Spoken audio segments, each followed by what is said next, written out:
Hey everyone, David C. Anderson here coming at you from the Knife Center, and welcome to Knife AQ, the series where I answer all your knife questions, whether they're sharp or dull. And this is episode number 77, and one of the topics we're going to be asking ourselves today about is, what is the perfect knife?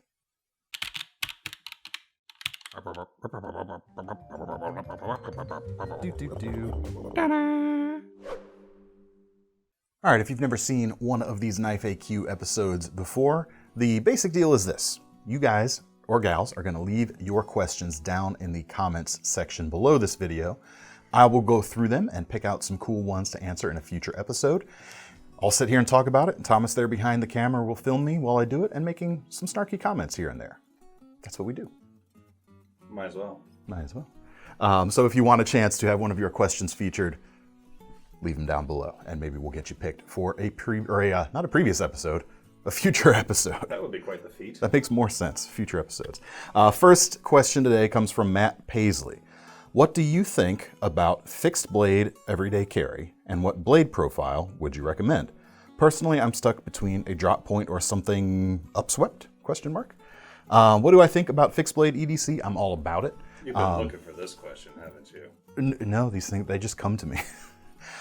I love a good fixed blade EDC. I've designed a few myself. My skipjack pocket knife is a little fixed blade. I don't have one here in front of me. But I say pocket knife. Check out our pocket fixed blades video we did a little while ago. Great way to carry an everyday fixed blade with these new pocket sheaths that we're seeing more and more of now, which I'm really happy about. But of course, you don't have to pocket carry. You know, there's ways with an ulti-clip to carry like inside the waistband. Depending on your sheath mounting options, you can carry things horizontal, so they're a little more surreptitious. But I think they're a great idea. Why? Well, it's fewer parts to break, easier to clean than a folder, and a little bit cooler too, in my opinion. But when it comes to blade shapes, I think one of the drawbacks to a fixed blade EDC is because it doesn't fold, it's not as compact, given a similar folding knife with the same kind of blade length. So, in a way, the blade shape actually becomes, or you have to consider it a different way. It becomes a little more important on how you think about the blade shapes. And here's a pocket fixed blade right here, the Boker Daily AK1, which comes with a clip point shape and a modified sheep's foot, or a modified reverse tanto. I knew you were gonna say it. It's okay, folks. Both really cool blades, but how much are these nowadays? They're fairly expensive, I gotta say. RWL 34, really cool stainless steel, powder metallurgy stuff, about $240. And these are made in Germany. These are not one of the Chinese-made Boker Pluses. Really cool knives. Now, when you have something that's more upswept, and it's gonna be different based on how the handle is and everything else, but take the clip point here, for example. Blade length is about 3 inches here. So if you're wanting to use that tip on anything where you're scoring down on the surface, it does require a little more motion to kind of get to that tip, or a little more angle to your wrist when you compare to something that has a more downward pointing tip, or even more centerline tip than this particular clip point. And that's something that is true of any blade size, whether it's this or whether it's, you know, that Buck 110 that we have on the table that we're going to talk about later. Similar kind of upswept clip point in this type of scenario, but because of the length, you have to work a little bit less to get at the tip than you do on the shorter blade length of an everyday carry sized fixed blade. And for that reason, I actually don't think you typically see many like trailing point designs where the tip is like above the line of the spine, but it's just something to think about. Think about how you're going to be using, or how you typically use the tip on the knives you carry now, and whether that type of motion is going to be something you think you're going to experience frequently or not, and then go from there. Either one of these is going to make a great little shape, but like I said, given the size, you have to consider that a little bit more. It's not just down to the blade shape though. Take a look at the rest of the knife in conjunction with that. Perfect example is the ESSE Azula, or the Azula 2 with the longer handle right here. About $90 for this particular one. It's got a lot of belly and a pretty high tip on that clip point shape right there. But because of the angle of the handle where it kicks down based off of the line of the spine here, you're able to get to the tip a little more easily than if it didn't angle down like that. So it's kind of a holistic thing. Look at all of it. I didn't have a good way to like tie all that up. Hope that helps. Hope that helps. I do hope it helps. Yeah, that works. Next question, trip 4. DCA, help. She has finally put her foot down. I can buy only one more knife, and it can't cost more than $150. So here's the dilemma. Has to be quality, good blade steel, easy to sharpen in the field, but hold an edge for a good amount of time between sharpening, comfortable in the hand, has to be home at a dinner party, so gentlemanlike, with those types, aka scary knife people, and be able to clean that rabbit I just shot. Pocket friendly, you know, the perfect knife. Now, I am so glad that you use the phrase, the perfect knife. I have something here that I think will fit your particular dilemma, but it's so fun to think about the concept of a perfect knife. And because you said it, I got to kind of tease it at the beginning of the episode. Obviously, there's no such thing as the perfect knife because everyone's needs are going to be different. Obviously, it's same thing as like, what's the best steel? It's a question that has no correct answer because different things are better at certain things than other steels are. But for you, your perfect knife, I think, is the Boker Bonfire. Good news for you, it's $150. It's about $75, and so in your budget, you can get 2 of them. Just tell her you got one. Especially if you get the same one, will she know? Yeah. But let me talk you through why. Good blade steel. You got D2 here. Easy to sharpen in the field, you ask for? Some might disagree, but if you're experienced, D2 is no problem to sharpen, and it does hold an edge a good long time. It's definitely quality. It's comfortable in the hand. It's big enough you can do big jobs. And it's got a pocket clip there to carry that doesn't get in the way when you're holding that. Now, it has to be at home at a dinner party, so gentlemanlike. There's a thing about classic slip joint pocket knives, like old school pocket knives that are just seen as more generally acceptable. This is a locking front flipper knife right here, which we'll show in a minute, but it has the lines of something that people have like typically warm associations with, like, it's big, but maybe it's something like Grandpa would have carried. So that's pretty nice. Has to be cool with those types, aka the scary knife people. Well, you've got a front flipper mechanism on this, which is kind of one of the latest trends that's really hot right now. And it kind of gives you a budget alternative to some of the Enrique Pena stuff out there that's super hot. It kind of has a similar vibe, of course being a little bit larger than a lot of his models. And that front flipper or top flipper, whatever you want to call it, works great with just the index finger, or whether you want to use your thumb for kind of that front flipper action. That's something scary knife people are definitely going to appreciate. And can it skin out that rabbit you just shot?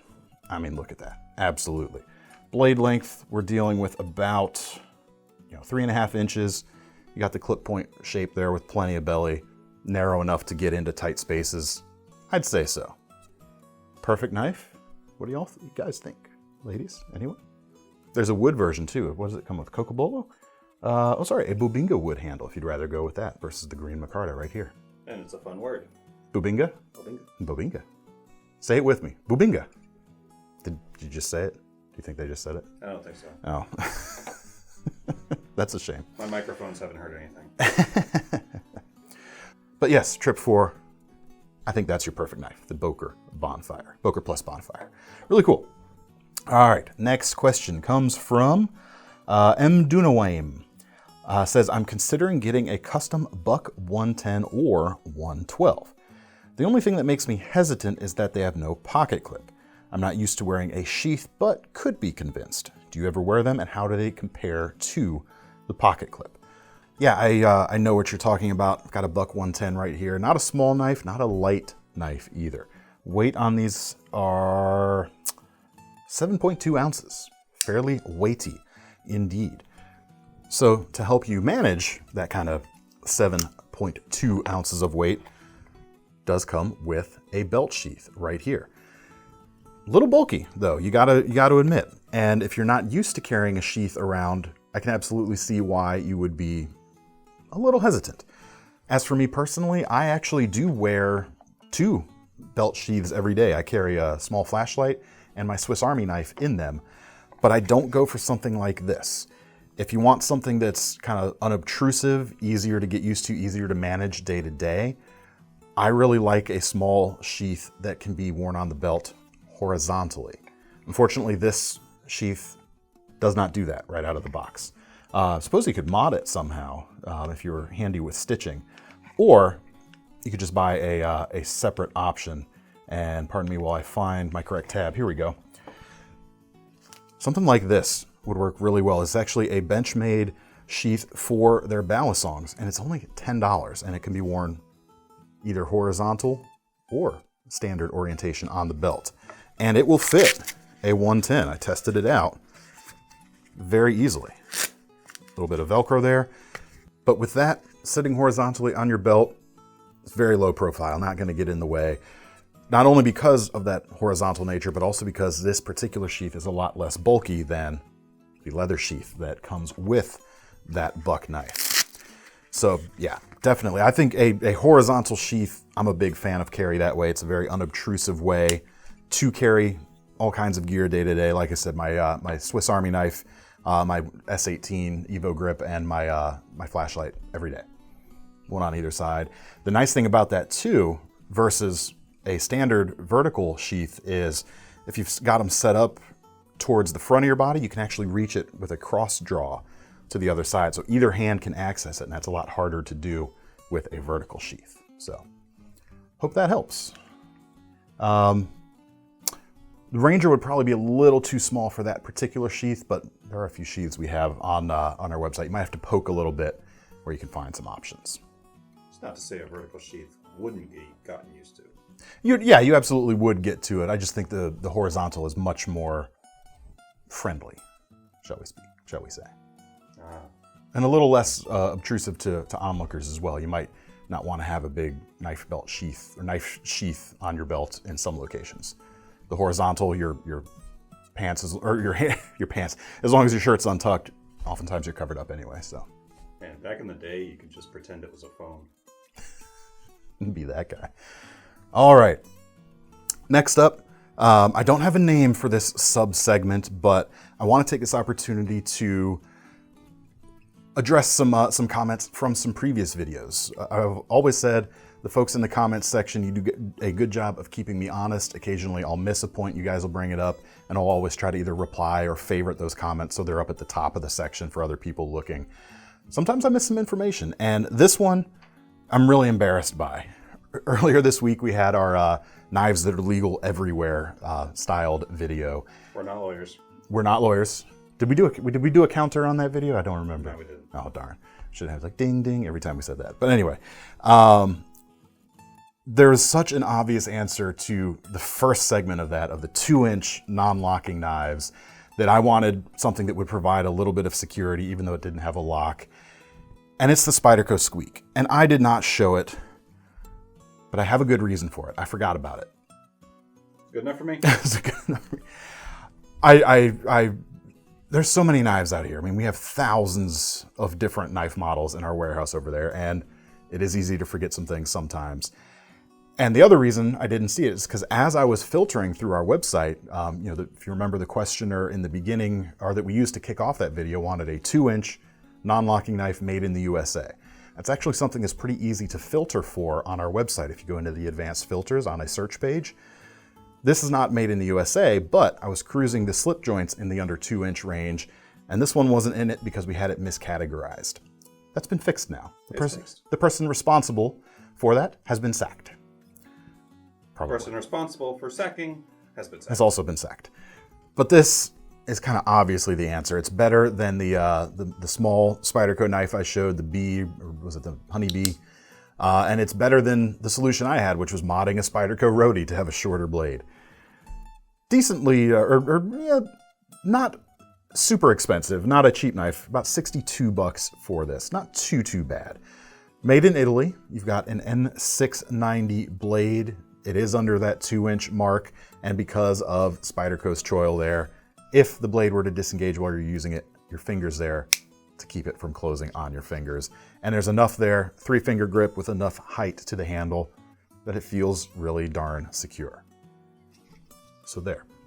Let's just pretend I didn't forget about it, perhaps. But thank you for everyone who brought this knife up in the comments. That was the obvious answer that should have been in that video, so I apologize for that.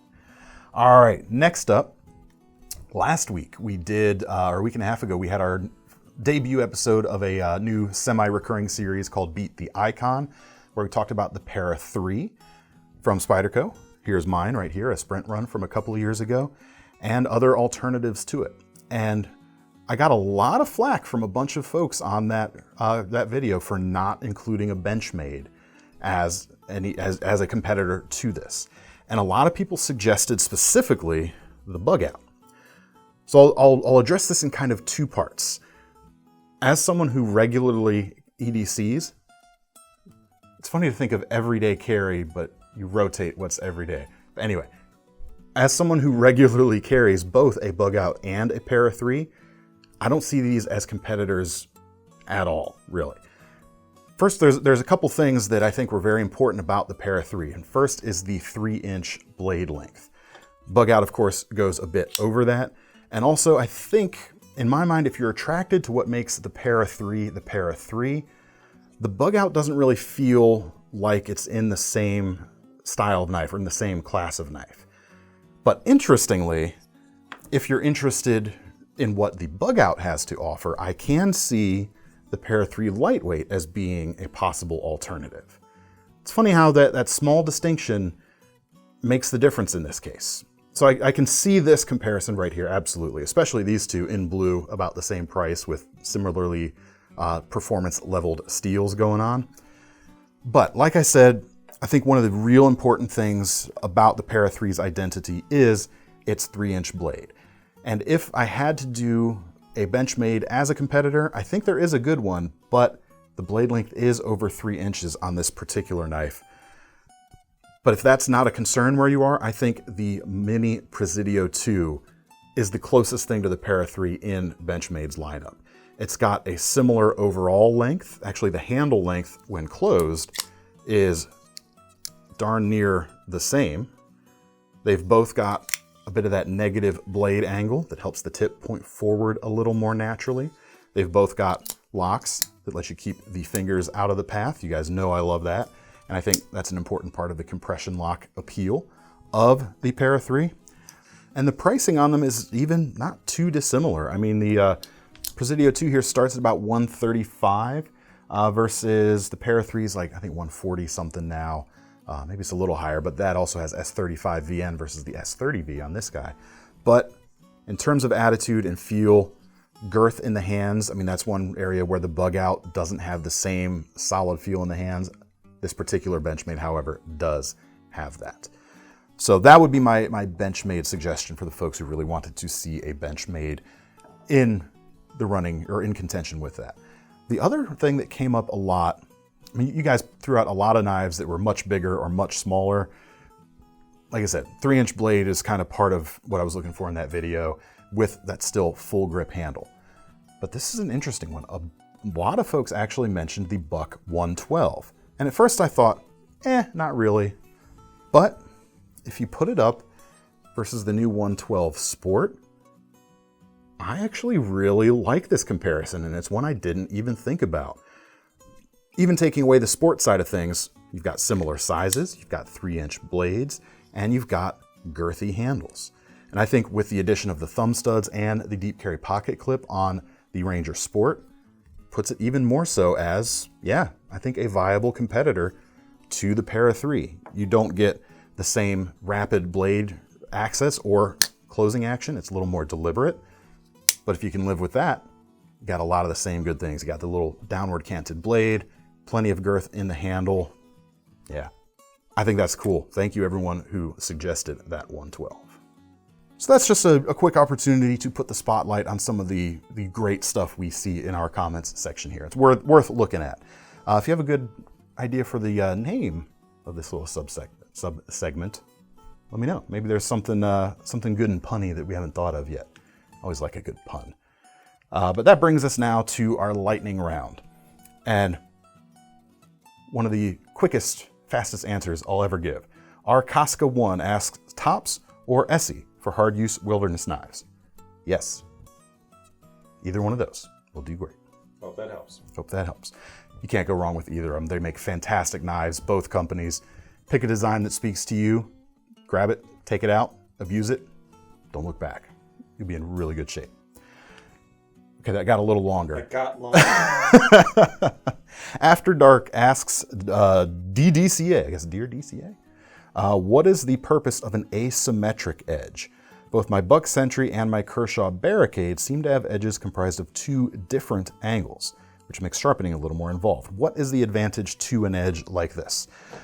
I'm going to go out on a limb here and say that that wasn't intentional on either of these knives. They're not high-end knives in either of these cases, and some mistakes can happen, especially in that final sharpening process.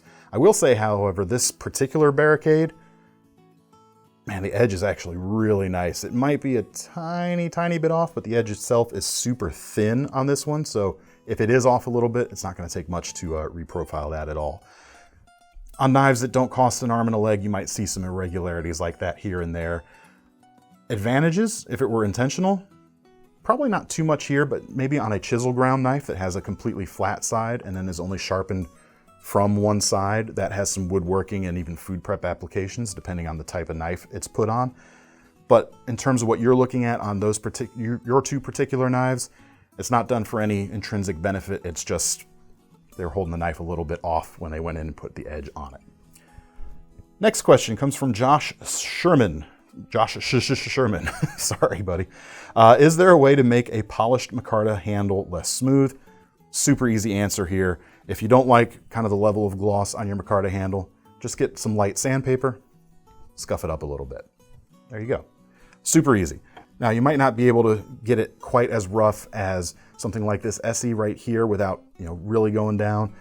But if you have access to a bead blasting cabinet or something like that, that could also work. But for most folks, if you just need a little bit more texture, start with some sandpaper, maybe 320 grit. That might be where I start, but use your own judgment on what you think there. And then it's easy to adjust one way or the other. Just don't go too aggressive or you don't want to get rid of your entire handle, basically. All right, Timothy Liverman asks, thanks for the awesome content. I am looking for steak knives. Of course, being a knife fanatic, I can't just buy some off the shelf at the store. I feel you, my friend, and you probably don't want to do what I did. I bought some Dexter Russell blanks and made my own micarta handles for them because I also, being a knife person, couldn't just go buy something off the store. It made my wife very happy with me at the time. No, it did not. But you guys, you folks know the Viper Sakura line. We've shown that a few times. We didn't have any on the shelf. Maybe Thomas can show a quick shot from one we've shot before. But some other really cool steak knives that don't cost too much. Spyderco Bow River, $46 a piece on this. Comes with a sheath. Set of 4 of those, and man, how cool and classy is that going to look? Throw that on your table. Your guests are going to be like, ooh. Yeah, very cool. It's got a good angle, good belly. That's going to make a great steak knife. For a limited time only, pardon me for sounding like the Home Shopping Network for just a second, right now, here's a knife I've actually looked at a few times before as a steak knife replacement, the Boker Quaken Fixed Blade. We have these on closeout right now for just under $50. So a little bit more than the Bow River, but not too much more, and considerably less money than its former regular price of like $86. Same kind of thing. You've got enough belly there in the right angle. Great steak knife. And that actually might fit in this G10 with the straight kind of profile to the handle. Might fit in with more folks' decor out there. A bit more classic looking in a way. A lot more acceptable than mine. What do you have? I don't remember. BRS replicant.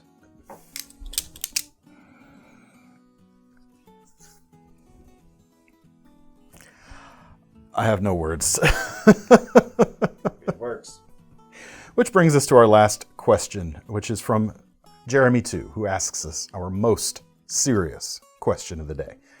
What are 5 knives that are named in some way after dogs?